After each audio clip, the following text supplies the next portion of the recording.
It's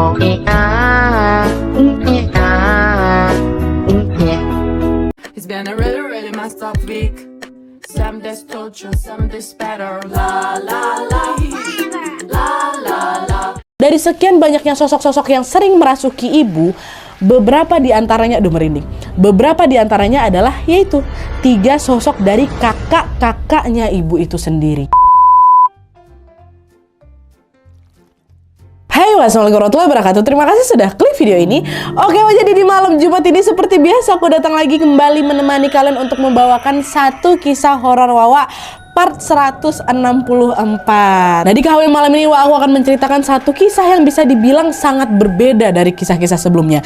Karena baru sekarang ini aku mendapati ada kejadian horor semacam ini, Kejadian horor yang Wawa ceritakan ini dialami sama keluarganya, khususnya ibunya nih. Dimana pada saat itu ibunya ini sering kali, sangat sering mengalami kesurupan. Tapi uniknya dari sekian banyak sosok-sosok yang pernah merasuki ibu ini, yang paling sering datang merasuki sang ibu adalah sosok kakak-kakaknya ibu sendiri. Mereka adalah kakak-kakaknya ibu yang meninggal sebelum sempat bertemu dengan ibu di dunia nyata, Tapi meskipun begitu, sosok-sosok ini tuh selalu siap dan juga selalu siaga gitu loh, dalam menjaga ibu nih dari gangguan-gangguan makhluk lain. Dan puncaknya adalah ketika sang ibu ini menghilang karena sosok jahat. Dan kakak-kakaknya ini yang juga memberikan sesuatu kepada si sosok jahat itu untuk ditukarkan dengan ibu supaya ibu ini bisa pulang. Penasaran dengan apa yang sudah ditukar sama sosok kakak-kakaknya ibu ini nih? Tanpa berlama-lama kita langsung masuklah ke ceritanya. Check it out. Tapi tunggu sebentar, Sebelum aku masuk ke kisahnya, aku mau sampaikan satu informasi penting nih buat Wawa kesayangan aku semua. Karena di sini aku pengen makin deket dan sharing lebih banyak dengan kalian. Aku mau mengundang kalian untuk bergabung di YouTube membership Nadia Omara. Dengan menjadi YouTube memberku setiap bulannya, kalian akan mendapatkan pertama, tambahan satu konten eksklusif dengan experience baru yang tidak biasa.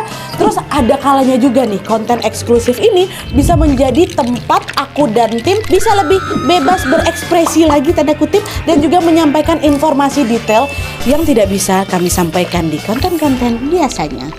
Dan selain itu kalian juga akan mendapatkan badges khusus di samping nama akun YouTube kalian, dan juga nantinya kalian bisa saling komen dengan berbagai emoji khusus khas Nadia Omara Channel. Tapi ini nggak ada paksaan, buat kalian yang mau-mau aja. Cara bergabungnya juga gampang sekali, kalian tinggal langsung masuk ke halaman channel YouTube Nadia Omara, lalu klik tombol join atau gabung. Dan kalau sudah, kalian tinggal langsung melakukan pembayaran melalui dompet digital yang kalian punya. Udah selesai. Selamat bergabung dan selamat menikmati konten eksklusif dari kami di YouTube membership Nadia Omara. Kita tunggu kalian di room members only ya.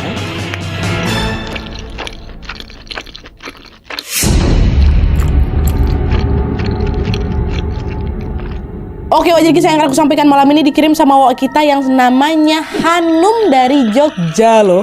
Halo Hanum. Tapi daerah istimewa Yogyakarta maksudnya, bukan kota Jogjanya ya. Nah, seperti yang aku bilang tadi, pengalaman mistis yang diceritakan sama Hanum ini dialami oleh keluarganya, khususnya ibunya. Dan sebelum kita masuk ke ceritanya, aku mau jelasin dulu tentang latar belakang dari keluarganya Hanum ya. Nah, jadi pada saat ini Hanum sudah berusia 23 tahun. Kita sebut aja nama ibunya Hanum ini Bu Siti dan nama ayahnya Pak Rahman. Nah, Hanum ini adalah anak ketiga dari 5 bersaudara.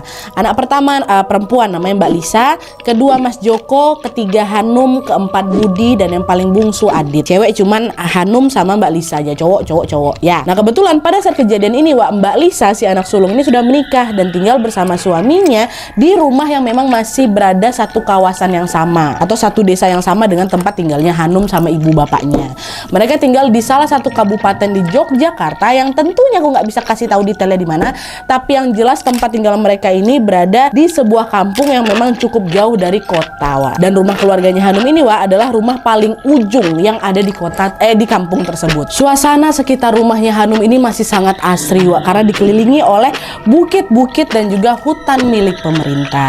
Nah, hutan dan bukit-bukit tersebut didominasi oleh pohon-pohon jati yang lumayan rimbun-rimbun kali tuh. Kalau malam tiba daerah tuh gelap kali Nadia, karena memang penerangannya ya cuman berasal dari cahaya bulan aja waktu itu. Itulah kenapa kalau udah malam Hanum dan keluarganya ini lebih suka menghabiskan waktu di rumahnya aja, nggak nggak keluar-keluar. Apalagi Wak, keluarganya Hanum ini memang lumayan peka gitulah dengan hal-hal tak kasat mata.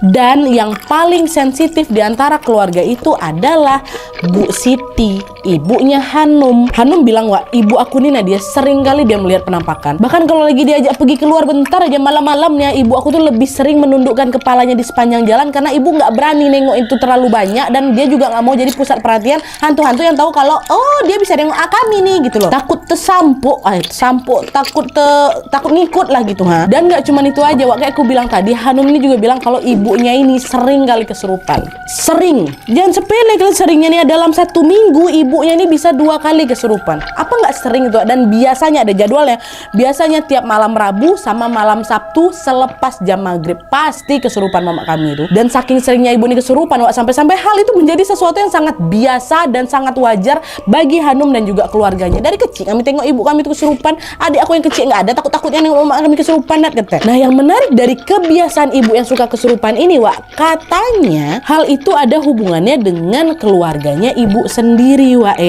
Kok bisa, Nat? Ini aku selipin lah sedikit tentang keluarganya ibu, Wak, ya.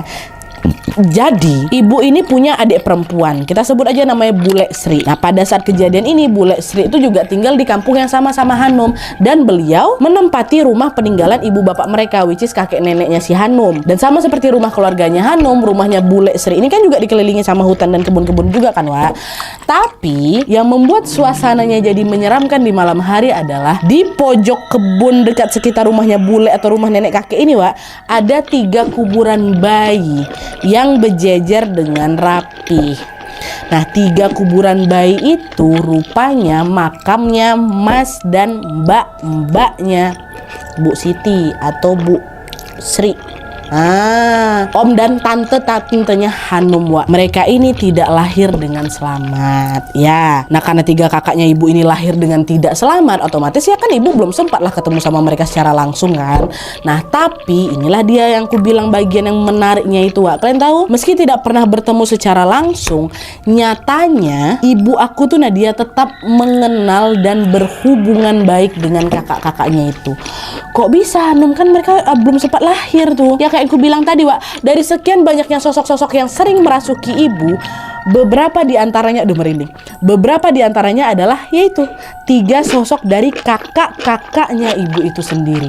Bahkan ya, Wak, ya, saking seringnya ketiga sosok kakak ini datang merasuki ibu, Hanum sama keluarganya tuh, Wak, ya jadi ikutan akrab sama mereka bertiga, Wak. Dan sebenarnya di kisah ini Hanum nggak bilang apakah sosok kakak-kakaknya ibu ini punya nama atau enggak, tapi buat memudahkan cerita ini kita kasih nama aja lah mereka bertiga nih, Wak, ya. Hanum bilang pokoknya salah satu sosok kakaknya ibu ini perempuan. Nah, kakak pertama perempuan ini dia suaranya lembut kali. Nah, kita sebut aja namanya Bude Rahayu, ya. Nah, terus ada lagi nih yang kedua, sosok perempuan juga yang suaranya galak, agak ketus lah gitu. Nah, ini kita sebut namanya Bude Atun. Dan yang terakhir laki-laki, Wak. Ini kita sebut aja namanya Pak De Harno, ya. Jadi Bude Rahayu yang agak lembut kalau kemasukan, Bude Atun yang agak ketus, agak cuek gitu kan kalau misalnya kemasukan, terus yang terakhir laki-laki Pak Harno. Oke? Nah, lanjut lagi, Wak. Jadi awalnya semua berjalan baik-baik saja. Ibu kesurupan tuh udah macam biasa kali sama kami, Nadia. Ya kayak aku bilang tadi, mereka bahkan bisa berhubungan juga dengan tante-tante dan omnya ibu. Sampailah pada suatu malam kan, Wak, ketika ibu kesurupan lagi nih ya, secara mengejutkan ibu menunjukkan perilaku yang sangat berbeda. Tidak seperti biasanya. Entah kenapa pada saat itu sosok yang merasuki ibu ini sulit kali dikeluarkan, Nat. Bahkan bapak aku nih ya, yang udah biasa menangani ibu lagi kesurupan, mendadak kewalahan loh. Nggak bisa bapak aku, biasanya bapak aku sendiri bisa. Akhirnya gara-gara ayah nggak tahu harus melakukan apa, sosok di dalam tubuhnya ibu nggak mau keluar. Ayah pun meminta anak keduanya, Mas Joko, untuk manggil Mbak Lisa. Mbak Lisa kan anak sulung tuh, kan beda rumah kan sekarang. Udah tolong panggilin Mbak Lisa, suruh balik ke rumah sini, kumpul dulu sama-sama, kita bantu ibu sama-sama, kata si bapak. Nah, pergilah kan Mas Joko ke rumah Mbak Lisa. Sampai di rumah Mbak Lisa, Wak, Mas Joko langsung bilang, Mbak, ayo Mbak sekarang pergi ke rumah, pulang, ibu kesurupan katanya. Lo ngopo toleh? Ibu kan udah biasa kesurupan, kenapa kamu jadi sepanik ini? Kata Mbak Lisa. Beda, Mbak, kali ini kesurupannya beda, balik. Oh, lo beda gimana nih maksudnya? Udah balik, kasihan lo bapak kewalahan, Mbak, nolongin ibu, kata Mbak Joko pula, kata Mas Joko. Dan Mbak Lisa pun langsung menuruti permintaan Mas Joko dan langsung berlari menuju ke rumahnya ibu. Sesampainya mereka di rumah, Wak, disitulah mereka semua termasuk Hanum melihat sebuah pemandangan yang sangat tidak biasa, di mana pada saat itu mereka melihat ibu sedang asyik menghabiskan nasi panas langsung dari rice cooker. Nasi panas sambil berjongkok. Dia makan lah dia, macam melahap kali, macam gak dikasih makan, dan itu panas loh. Melihat hal itu, Hanum pun dengan sigap langsung menjaga adik-adiknya, sementara Mbak Lisa, Mas Joko, dan Bapak bersama-sama berusaha untuk menyadarkan ibu. Nah, pas mereka lagi berusaha menyadarkan ibu ini, Wak, tiba-tiba dengan suara serak ibu berkata, "Aku menggowo wong iki ben melu aku wae." Dengar ucapan tersebut, mereka bertiga pun langsung membaca doa-doa, dan tidak lama kemudian ketika sayup-sayup terdengar suara azan Isya, Wak, tepat pada saat itulah seketika ibu pingsan. Gak pernah-pernahnya ibu kesurupan kalau pingsan dia. Terbalik, gak pernah-pernahnya ibu pingsan kalau kesurupan dia. Nah, azan dulu kan, set, pingsan ibu nih. Sadar-sadar kan gak mau pingsan, gak mau bangun. Azan selesai, beberapa menit kemudian terbangun ibu, tapi kesurupan masih. Dan kali ini, Wak, yang merasuki ibu ini adalah sosok yang mereka kenal, yaitu siapa? Kakaknya ibu sendiri yang bernama Bude Rahayu, kakak perempuan yang suaranya lembut gitu loh. Nah, masukan nama Bude Rahayu nih. Pada saat itu dengan halus Bude Rahayu bilang, "Adikku sudah dibawa pergi. Mau diikhlaskan apa piye?" Katanya. Dengar ucapan tuh yang terkejut orang rumah tuh semua, karena dia bingung juga aku, Nat. Maksudnya ibu dibawa kemana nih? Siapa yang bawa ibu pergi gitu? Gempa ya, Wak? Enggak deh. Udah oleng aku nih, kayak macam gempa tuh. Entah apa yang dimaksud dibawa pergi sama Bude Rahayu ini, Wak, tapi yang jelas pada saat itu air mata mereka semua langsung pecah, nggak kebendung sama sekali, nangis semua ya. Seayah-ayah pun nangis waktu itu. Nadia, "Jangan Mbak Ayu, jangan, tolong kami.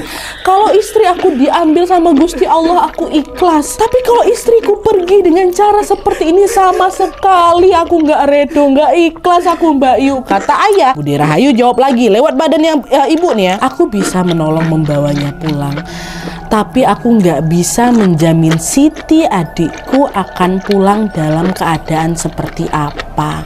Apakah sehat, utuh, atau tidak. Ada banyak sosok-sosok yang mengikuti Siti. Kalau begitu, aku akan berusaha mencarinya. Yang penting adikku bisa pulang dulu," kata dia, Wak. Ya, ingat, aku nggak tahu bisa balikin Siti dalam keadaan baik atau tidak, utuh atau tidak, sehat apa enggak. Ingat bagian sini ya. Nah, tidak lama setelah mengatakan hal itu, sosok Bude Rahayu pun seketika keluar nih, Wak, dari tubuhnya ibu. Waktu keluar, ibu pingsan lagi.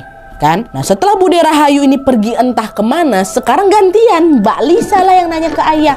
Sambil nangis lah kan Mbak Lisa bilang, "Ayah, kok ibu bisa sampai kayak gini? Kenapa ya? Kenapa tadi malah Bude juga bilang banyak yang ngikutin ibu? Emangnya ibu habis ngapain?" Nah, mendengar pertanyaannya Mbak Lisa, disitulah Wak, ayah mulai cerita semuanya. Soalnya tumben-tumbenan ini kan, biasanya ibu kesurupan gak pernah kayak gini loh. Kesurupan udah masuk keluar udah kayak gitu aja. Ini kenapa sampai pingsan, sampai itulah kata-kata juga menyeramkan kali, ibu dibawa pergi kayak gitu kan. Nah, disinilah ayah baru bilang kalau ternyata pada waktu maghrib tadi ibu ini baru aja pulang dari arah hutan. Ibu memang sering pergi ke hutan itu gara-gara ibu berladang di sana, Wak. Dan karena rumah mereka ini berada di paling ujung kampung, biasanya ibu ini akan pulang lebih awal dulu supaya pada saat sampai di rumah kondisi langit ini masih terang.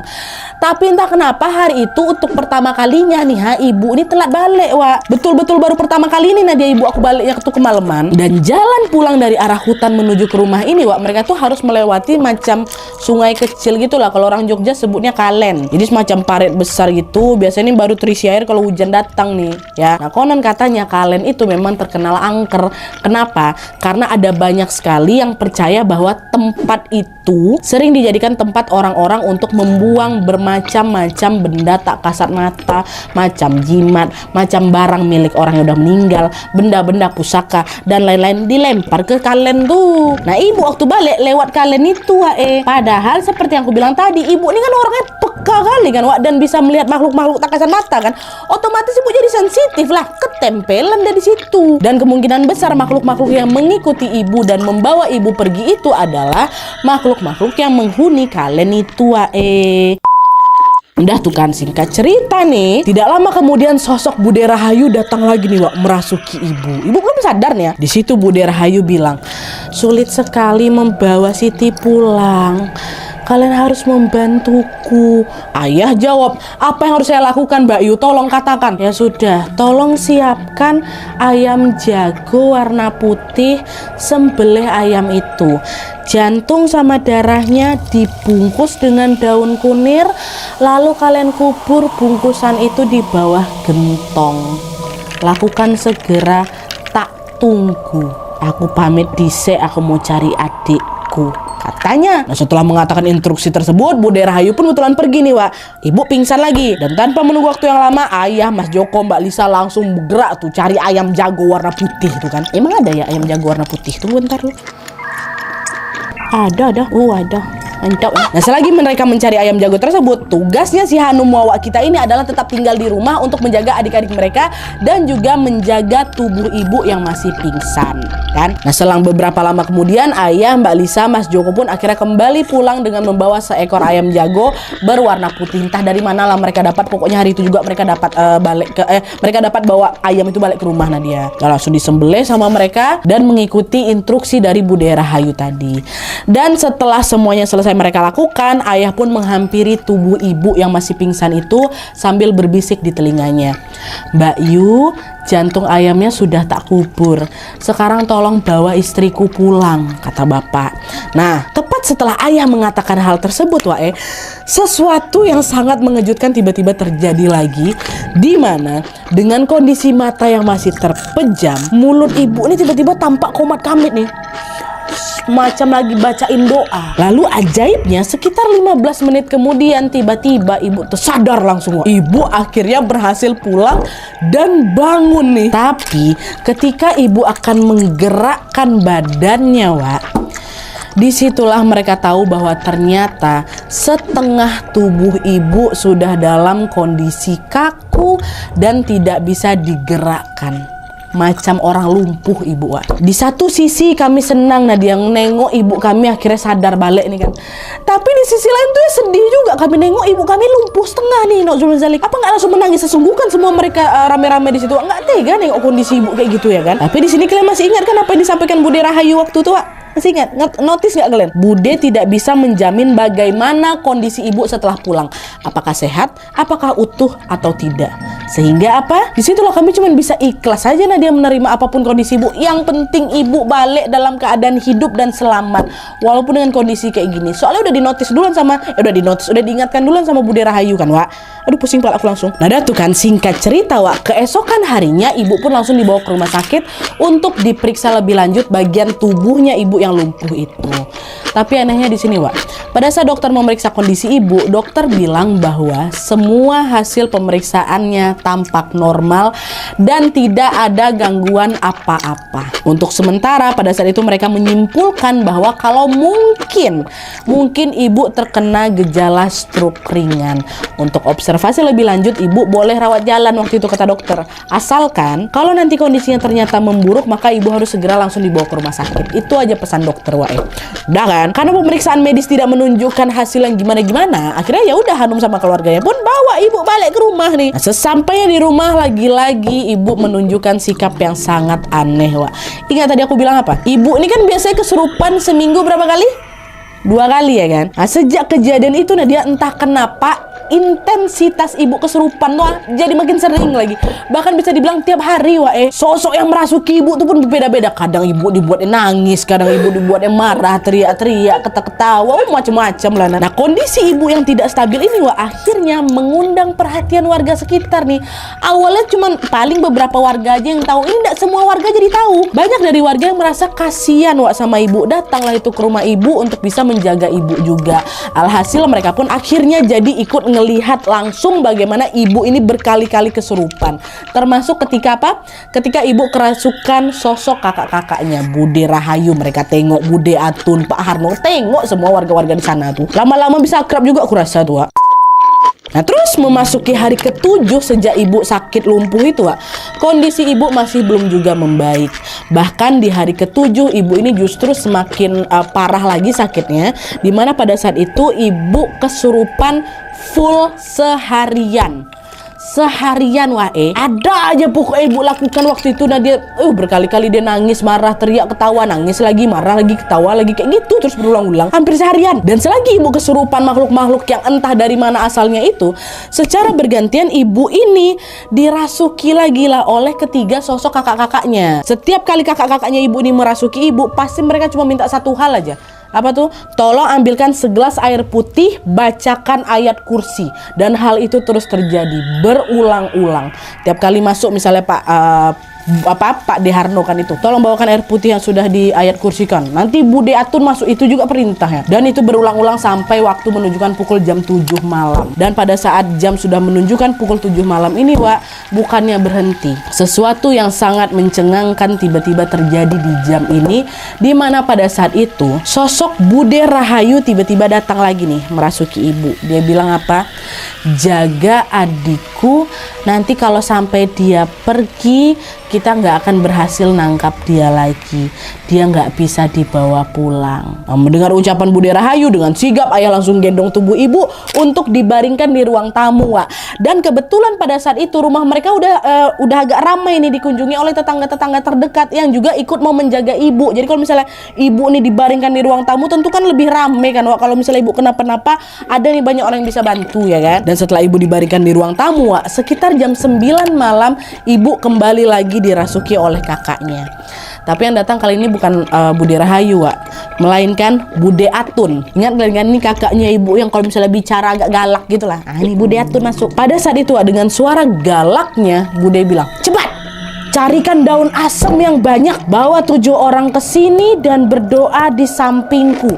Cepat, banyak-banyak baca zikir, kata Bude Atun. Mendengar ucapan Bude Atun, beberapa orang tetangganya Hanum pun langsung bergerak cepat nih cari daun asem. Sementara Hanum sama keluarganya tetap tinggal di rumah untuk menjaga ibu, ya kan. Dah 7 orang disusun, berzikir lah ini rame-rame. Dan tepat pada saat itu juga lah, Wak, secara mengejutkan Bude Atun ini tiba-tiba ngomong kayak gini, jaga istrimu, jaga ibumu. Dia adalah adik yang sangat aku sayangi. Aku pamit. Setelah ini aku tidak bisa datang ke sini lagi, kata Bude Atun. Aduh, merinding aku udah. Mendengar ucapan Bude Atun, seketika Hanum sama sekeluarganya ini masih belum ngeh nih, Wak. Masih sama-sama bingung dengan maksud dari ucapan Bude Atun itu, nggak pernah ngomong kayak gitu tuh. Tapi di saat yang sama juga Hanum melihat ayahnya, Mbak Lisa, Mas Joko nangis semua sesenggukan sambil bercucuran air mata. Mereka bilang ini belum ngeh nih, Wak, ya. Mereka bilang, matur suwun Mbak Yu, matur suwun Bude Atun, bantuin istriku, kata ayah. Hal dengar itu makin kebingungan lagi aku, Nadia. Tapi tiba-tiba saja nih ya, di dalam hatinya si Hanum ini, aku kok kayak ngerasa kehilangan ya. Itu apa ya maksud ucapannya Bude Atun itu? Pamit beneran kah? Entah apa yang bikin aku bisa merasa demikian, Nadia ya. Tapi yang jelas pada saat itu aku yakin bahwa perasaan tersebut adalah sebuah pertanda atau firasat bahwa sesuatu yang buruk pasti akan terjadi abis ini. Ya kan, udah dibiarin tuh. Singkat cerita, para tetangga yang tadi nyari daun asem tuh akhirnya balik nih. Balik semua ke rumah. Mereka datang sambil membawa daun asem yang memang lumayan banyak. Setelah itu 7 orang standby lagi di dekat ibu untuk berdoa dan juga berzikir. Selebihnya tetangga-tetangga yang lain juga masih tinggal di sana mengelilingi rumahnya Hanum, berjaga-jaga. Mereka wak baik tetangga-tetangganya ya. Nah, mereka mulailah itu membacakan doa-doa, dan setelah itu mereka mengusapkan daun asem tadi di sekujur tubuhnya ibu yang lumpuh. By the way, pada saat kegiatan inilah Bude Atun masih ngerasuki ibu, Wak. Dan setelah seluruh tubuh ibu yang lumpuh ini selesai diusap dengan menggunakan daun asem, Wak, tepat disitulah Bude Atun bilang lagi, aku pamit yo, aku titip jaga adikku baik-baik. Tidak lama kemudian ibu pun jatuh pingsan. Yang berarti apa? Bude Atun juga sudah pergi keluar dari tubuhnya ibu. Kok aku pengen nangis ya. Udah. Dan betul, Wak, selang beberapa lama kemudian ibu ini seketika sadar dari pingsannya. Dan tepat ketika ibu membuka mata, secara mengejutkan ibu ini tiba-tiba berdiri, berlari dia keluar rumah. Tau kalian? Para tetangga Hanum sama sekeluarga terkejut. Kok bisa jalan ibu, kok bisa tiba-tiba berlari aja nih. Padahal semua orang tahu ibu ini lumpuh setengah kan Wak. Refleks mereka pun ikut lari nih ngejar ibu. Takutnya ibu malah pergi ke tempat sembarangan. Tapi setelah dikejar, ibu masuk ke dalam kamar lagi menuju ke kamar mandi di arah belakang Wak. Ternyata ibu buang air kecil. Oh nguyuh itu kata. Oh ya wes tunggu pada standby depan kamar mandi kan. Dan tepat setelah ibu selesai menunaikan hajatnya itu, di momen inilah Wak, ibu seketika sembuh total langsung bisa jalan mama aku Nadia. Pada malam itu juga ibu ini bukan cuma sekedar jalan aja, berdiri, berlari. Semua orang nengok, semua orang kampung aku tuh nengok. Dan setelah banyak orang memeriksa kondisi ibu pun bilang bahwa dia merasa tubuhnya sudah sehat kembali seperti sedia kala. Nggak ada sakit-sakit badan ibu, nggak ada. Dan kesembuhan ibu itu disaksikan oleh seluruh warga kampung yang datang ke sana. Dan sama seperti Hanum serta keluarganya, semua orang yang menyaksikan kejadian itu juga langsung bersyukur atas kesehatan ibu yang sudah pulih. Alhamdulillahirabbil alamin. Ya. Nah, keesokan harinya kondisi ibu pun terus membaik dan terus membaik. Bahkan ibu ini jadi nggak sering kesurupan lagi loh, Nat. Maksudnya ya tetap seperti jadwal sebelumnya. Cuman 2 kali seminggu kan. Kalau sebelumnya kan setiap hari itu, bahkan ada 1 hari mau full mah. Dan sama juga seperti biasanya, Wak, sosok kakak-kakaknya ibu ini masih sering datang secara bergantian merasuki ibu. Tapi diperhatikan makin hari Hanum dan keluarganya mulai menyadari ada sesuatu yang berbeda nih. Yaitu mereka sadar kalau sosok kakaknya ibu yang bersuara galak alias Bude Atun itu kok nggak pernah datang lagi ya. Terakhir kali Bude Atun tuh datangnya kapan? Terakhir kali Bude Atun datang ke sana adalah di malam pada saat ibu sembuh tuh. Terakhir kali waktu Bude Atun pamitan tuh. Hanum sama keluarga keheranan lah kan, kok Bude Atun nggak pernah masuk ya gitu kan. Tapi kami pun bingung mau cari Bude ini kemana nanti, orang biasanya mereka yang datang kok. Sampailah pada suatu hari, Wak, sosok Pak De Harno, kakaknya ibu yang laki-laki ini, datanglah merasuki ibu. Dan ketika Pak De lagi merasuki ibu, disitulah ayah nanya, Mas, Mbak Atun kok nggak pernah kesini lagi, dia kemana? Kata Mas pula, kata ayah kan. Nah, mendengar pertanyaan ayah, secara mengejutkan Pak De Harno bilang gini, jadi Tole, kemarin pada saat Siti dibawa pergi, sebenarnya Siti ini lagi ditahan sama makhluk-makhluk jahat. Agar Siti bisa pulang, ya mau nggak mau kami harus cariin ganti untuk nukerin Siti. Dan yang akhirnya jadi ganti itu adalah Mbak Atun. Mbak Atun sudah menukar Siti dengan dirinya sendiri, Le. Sekarang yo gantian Mbak Atun yang ditahan sama makhluk itu di sana. Nggak usah lah jadi Hanum, nggak usah lah jadi keluarga ya. Aku yang tahu ini aja macam mau nangis aku rasanya, Wak, ya Allah. Sedih. Tukeran. Ternyata apa yang dibilang sama Bude Atun pada malam itu memang betul. Bude Atun berpamitan pada mereka karena dia tahu dia sudah tidak bisa lagi datang ke sini karena Bude Atun sudah mengorbankan dirinya untuk keselamatan ibu. Berkat bantuannya Bude Atun, ibu ini pun bisa pulang dengan selamat dan bisa berkumpul lagi dengan keluarganya. Tapi Bude Atun yang ditahan di sana, tahu kalian kan, tukeran. Ya Allah, merinding aku. Merindingnya beda, kisahnya beda, Wak, ya. Dia yang paling galak tapi dia pula yang mau kayak gitu. Oke, Wak, jadi itu tadi kisah tentang ibu dan sosok kakak-kakaknya. Sampai sini kalian pasti tahu kan kenapa KHW malam ini tuh aku kasih judul tukeran. Ya karena itu tadi, Wak, ibu yang konon katanya sempat dibawa pergi oleh makhluk-makhluk jahat ini akhirnya berhasil selamat setelah ditukar oleh sosok kakaknya sendiri, yaitu Bude Atun. Dan FYI juga, Wak, Hanum beserta keluarganya sempat menceritakan kejadian ini ke salah satu orang pintar nih. Dan apa yang dikatakan oleh orang pintar tersebut ternyata sama dengan apa yang disampaikan oleh sosok Pak De Harno. Bude Atun ini betulan ditahan di sana, Wak. Ternyata di sini kayak kasih sayang seorang kakak kepada adiknya memang nggak terbatas ruang dan waktu, Wak, ya. Bahkan sampai udah beda alam sekalipun ya, sosok kakaknya ibu ini masih selalu menyayangi dan juga menjaga ibu dengan tulus. Kita doakanlah sama-sama semoga Hanum beserta keluarganya selalu sehat, Wak, ya. Amin ya robbal alamin, ya Allah Hanum. Oke, Wak, jadi sekian dulu videonya. Terima kasih banyak yang sudah menonton. Kalau kalian suka video ini, klik like-nya. Jangan lupa komen di bawah untuk ide dan saran-saran untuk video selanjutnya. Jangan lupa nyalain notifikasinya supaya kalian tahu kalau aku upload video baru. And as always, jangan lupa untuk klik tombol subscribe supaya kalian sama-sama tahu informasi menarik dan menegangkan dari channel aku. See you next video, Wak. Bye.